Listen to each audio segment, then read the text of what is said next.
First time kong umorder sa Amazon at alam nyo ba na pwede pala ang free shipping doon as long as ma-reach yung amount na sinet ng Amazon para ma-avail mo yung free shipping.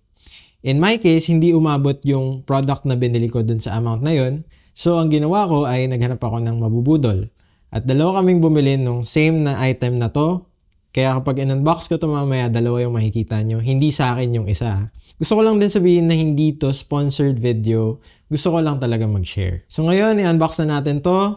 And wala akong magandang kutsilyo. So etong gunting lang na to from IKEA ang gagamitin natin. So that's one. Hindi sa akin. Hindi sa akin yan. That's two. This is a Nietzsche side handle. Mamaya ikakabit natin to sa camera. Dyan sa camera na nagre-record na ito. Qualified certificate, Nietzsche. Mga Allen key. Para siya dito. So ito yung side handle. Oops. So ito yung side handle. Symbol lang natin. So bakit pa ako sa Amazon bumili? Bakit hindi na lang sa Shopee or sa Lazada kung saan yun naman yung mga mas accessible na apps dito sa Pilipinas? Ang reason ay dahil mahirap maghanap or actually wala akong mahanap na authorized na seller ng Nietzsche dito sa Pilipinas. Unlike sa Amazon na meron talagang Nietzsche USA store. Para saan ba ang side handle? Teka lang, kunin ko lang yung camera. Simple lang naman ang purpose ng side handle. Ginagamit siya for added stability sa iyong camera. So, kailangan ba talaga ang side handle sa paggawa ng video? If you do a lot of handheld camera work, then yes, makakatulong siya sa ginagawa mo. Ngayon, I've survived 5 years of creating videos na wala namang side handle. Pero bakit ako bumili ng side handle ngayon? Well,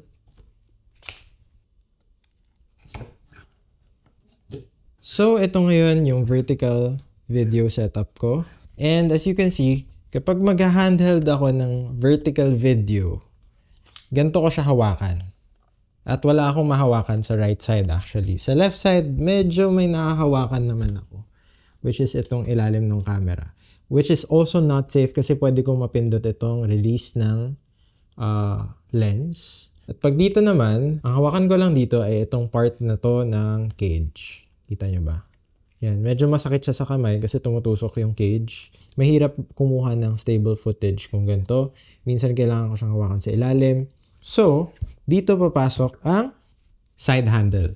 Dito siya nagiging kailangan. So, makikita nyo dito na meron siyang NATO rail. Ayan, ito. Tong part na to. Removable yan. Nabibili yan separately. Pero ngayon, na naka-vertical setup na siya, at wala dyan yung top handle, gagamitin natin yan para pagkabitan netong side handle. Dahil itong side handle na ito, itong side handle na to ay isang NATO clamp naman. Babaliktarin lang natin yung orientation from left-handed to right-handed. Isang advantage din ng specific model na to is reversible siya. Pwede siya sa left side ng camera o pwede siya sa right side.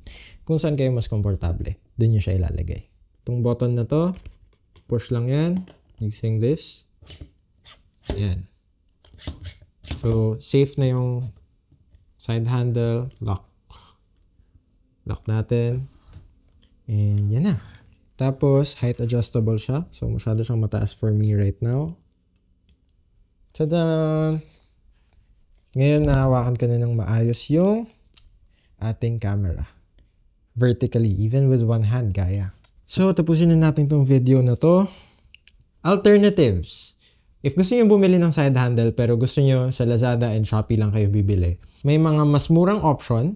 Yun nga lang, yung mga yun, mas maliit sila than this one. So, probably hindi sila kasing komportable na itong hawakan.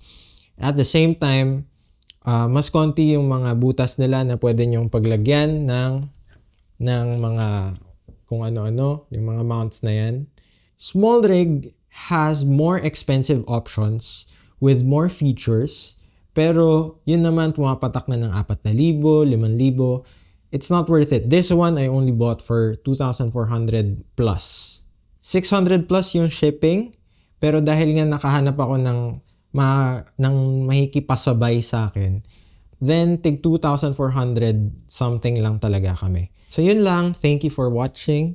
Comment your questions regarding the gear or regarding video production or photography or whatever, freelancing. And see you in the next one. Sana magtuloy-tuloy na. Sana tuloy-tuloy ko na magawa to.